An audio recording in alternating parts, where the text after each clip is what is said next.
there's so many questions that we finally get answered as we hop onto the Rift here for game number 1 of our second match of 2022 Spring. And Scout of the Week going to go wide though, as does the Dark Sphere, as Teddy jumps back and does end up evening out that trade just slightly, but still, you can see Gumayusi well and truly happy to take trades, and wow, the Mantra Q really hurting. Leave there in the middle, so it's just exchanged. And here comes Owner once again. Element is seen. He's going to look to try to collapse here. Yeah, when comes Lightning, going to come through, lands onto Carrier. Is now Elam going to be forced to flash, get himself out of there, but Owner just flags, drags, gets himself straight in there for first blood. And Kwangdong Freaks, nothing that they can do to answer it, just a bit out of position, and didn't want to waste the flash, did Elam, as now Gumayusi in a bit of trouble. Now Hoyt going to get snared up, but not going to be too worried about it. Sharing snares on both sides. Owner, who lost a little bit of control over the jungle early, but is able to capitalize finally as the binding lands. Yeah, Peacemaker comes through and pop goes the Carrier. Gumayusi going to have to get out of there, and Kwangdong Freaks answer back immediately. That was danger. Could get bound again. Now this was an incredible play from Owner and Carrier. They actually make the call here. They look for the tether, which forces Elam to flash over the wall, and then he's just flag drag followed on. It's a really nice play there from Carrier in particular. Yeah. But then standing here, when Hoyt has sweeper and he can just easily bind you, is a bit greedy, let's just say, to be nice about it. Yep. As that is going to be a light binding connecting. Teddy doing a lot of damage here as well, but Gumayusi trying to turn that one around. If the turret had been a little bit closer, Teddy could have been 100% dead, but okay, threw out a lot of it. You can see like both teams seem like absolutely everything's fine. Like this is how we're supposed to do it, as Carrier has to soak that ult. As Owner now looking to try and get out of there. LM not going to be trifled with at this point in time. Hoyt could be in trouble here though, as the Ignite goes down. The last auto comes through, and there's the flashback. I don't know what that was, but that wasn't it, Hoyt, as he's going to get solo killed by Carrier. If you hit teleport to lane. All right, zoom in. There's the final spark. Gumayusi taking so much damage. There's the ult from Teddy, but easily blocked there from Carrier. Still, a lot of damage done, but Hoyt also not as durable as he wants to be on this Lux, as now Teddy's going to get tethered. There's the 90 caliber net to break the chains that bind, but Owner's now clearing out some vision. Faker here as well. Ellen, perfect positioning right now as the Paddle Star does go wide. But the exchange is well worth it. And they have full vision control now over the river. This is going to force a rotation over here from Fate, and T1, I mean, it looks like they're just going to let this go. Oh, no! You saw him, we were like, oh, this has got to be the beginning of something awful, as LM has to come over to protect Teddy. Gumayusi picks up his first kill of the season. Well, I mean, Kwangdong are definitely not going to be able to contest that vision now. Oh, Zeus, what? Okay. Keen is at least able to dodge out of the way. Is Zeus actually going to pay for this one with his life is the question. He thinks the answer is Honey Fruit, but I don't know whether that's exactly the case. As Keen, can he actually dash over? No, not yet. He doesn't have it. Clearly see. Okay, hold on. I don't want to get too deep on this because Gumayusi is in danger. This is certainly the Sharks circling the Ezreal right now. Is Teddy taking Mystic Shot after Mystic Shot? Trying to keep him hungry, I guess, if I was an apologist. He has flash and heal. Yeah, now let's see whether he's actually going to be able to survive. The answer is absolutely not, as Hoyt picks up the kill in trade. And I guess you could type Worth in all chat afterwards, and you'd be almost justified, as that was really cute. Going deep for that one. Wait, did Faker actually break his own stopwatch? Yes, yeah, he did. Okay, I think that was probably a mistake. Flash secured from Carrier in trade for an Ignite. Oh god, is this actually going to do it? No. No. It was kind of dangerous, but no. It did hit Hoyt. I mean, Hoyt's been hit by a lot of those, not gonna lie. But yep, he definitely copped that one, as Freaks just suffering at the hands of all the pressure from T1. They have to give this turret up, or they're going to lose a turret and 2 members of their squad, though, so they do back away, and they're even zoned out of really like experience here for the most part.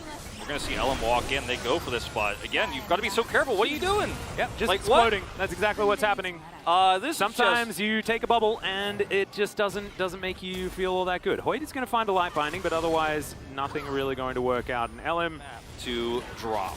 Yeah, and they have so much control in the mid game as well. We already spoke about it. The Ezreal Zoe combo. These items certainly is just a force to be reckoned with. So it's a scary time. Kwangdong Freaks and Teddy not exactly feeling all that comfortable right now. Only 2 items and some boots and things like that. As the binding is going to connect, Ona able to flag and drag his way out as Keen on the flank. Looks for Zeus. Ona takes a lot of damage. Elm as well getting poked over the wall. And this is the danger into the T1 comp. All of a sudden, one of your members may just pop. Yeah. Doesn't happen just yet, but Elm can't go in anymore. And Zeus is a brick wall. He is basically a brick wall. Now he's chasing. Oh no, now he's a lion! Looking for Fate, and he should just pop. He does. Fake is going to be able to pick up that one. He's got himself a Gale Force now as well, and it looks like they'll be able to augment this with a turret. Beautiful execution. I mean, this is a pick comp, basically. Now, Keen's flank here is nice. The problem is Zeus is able to deflect himself, cast the cast there, and then just help everybody on the side of T1 get out. Then you chase further, you chase too much. And this composition can poke while chasing and blow you up. Look at the speed up here onto the Gragas, and boom. Watch that damage come through. It's just actually nuts. Losing it so hard to win hard, whereas Gragas is happy to lose and play weak side.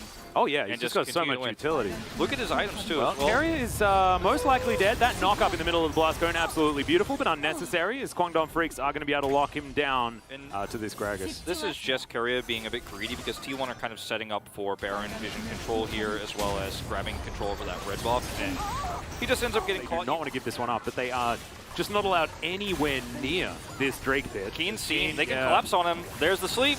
Yeah. How do you live through this one? Well, let's see. I think the answer might be you don't, but he's going to see what he can do. I mean, that's most of his health bar gone, so this fight is essentially over before it starts. Well, Needlework does come out. Faker takes half of his health bar, but I think you might be right. It's getting a little bit too dangerous. Wow, that almost sniped Teddy. Faker's really got his eye in today. Oh man, look at the damage. Yeah, Keen almost walked into it. That is the flash forward. Fate gonna have to flash to get himself out of the way. The most valuable flash on Kwangdong Freaks right now is on cooldown. I mean, and they are not allowed anywhere near this Drake. It's a sick play to grab the Gwen early. And he's also got Force of Nature against all the magic damage, because it's basically a pure magic damage team outside of Teddy. So how does he ever get stopped? He can CC whenever he wants. He can be where he wants with impunity, and Kwangdong have no vision here. They're just grasping at straws. Yeah, teleport going to come on forward as now Kwangdong Freaks desperate to try and make this at least a 50-50. Keen going to dash on forward. Zeus taking a fair bit of damage. I have a feeling that Keen might be immune, but they do wait for the mist to wear off.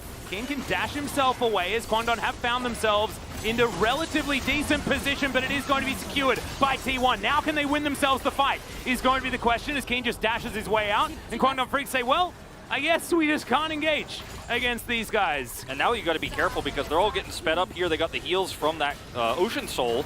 Yeah, well, it's going to be a pick potentially. Yep, Zeus is going to go down. True Shot Barrage. Oh my god, that value was absurd. Teddy's still alive though, and it's going to bait Ona further in. So much damage, but it's T1 that lose their jungler. Keen now flashing forward, but Elam once again going to fall down. Keen dashing to get himself out of the way, and he does have a lot of movement speed, so he'll be all right.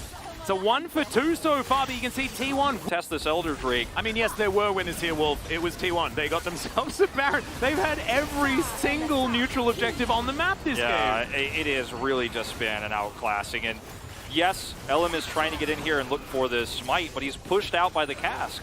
And so you're just zoned out of smite range here, unfortunately.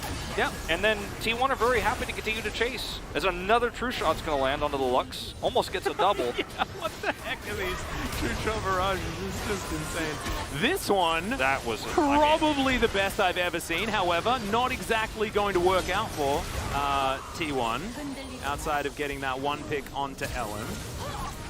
As we can see. Yeah, this was a little bit overzealous, but they still have, obviously, the health bar advantages here, and there's no support. You know, Hoyt is playing Lux. There's no support to try to turn it slow and actually has been enraged. Thankfully, the Rift Scuttler is there for Kwangdong Freaks. Yeah, that's actually pretty massive for them. It's going to allow them to outplay some of these shots. Another True Shot Barrage is going to land onto 2. Both of the carries for Kwangdong Freaks. I don't understand. Gumayushi's just ridiculous at landing these. That Trouble Bubble helps zone here quite a bit, but there's still an opportunity for Kwangdong to engage with Keen. He's got a nice flank angle here. He is seen. He's got to go for it. Yeah, Blastcone comes on over, looking for some damage onto Zeus, but Zeus doesn't really know how to take damage at this point in the game. I think that Keen just hit him with a snip, but it just didn't really do too much as T1 looking like they are immortal. They've got this Ocean Soul. They've got all of the shields from Carrier as well as Ona almost explodes. Does go down towards his stopwatch. Has 2,000 health, but it's going to reset the Elder Drake. Oh no, now Elam caught in the back of the pit. has to throw down the Crescent Guard, looks to get out of there as Zeus throws through the ultimate, doesn't do too much as, oh my god, Teddy's starting to rip them apart, but no, the Elder Drake is going to be secured, and now it's Gumiyushi's time to shine, grabs himself one, and oh god, this dragon is tearing them apart. T1 will now take this one to the bank and win game one. T1 were on the back foot at the start of this fight, and then they also ended up losing a lot of control over the space around the Drake. They had, you know, several of their players were extremely low, especially Owner, who went down to like 1/5 health at one moment there, and yet they're still able to masterfully bring it back. The Drake resets, they're able to walk it back and force that backline away. The DPSs of Kwangdong taken out here, and T1, great in the macro, great in team fighting here across the board. This is what you want to see from one of our top 3 teams in the LCK. Absolutely, the Nexus will be taken. Fearless.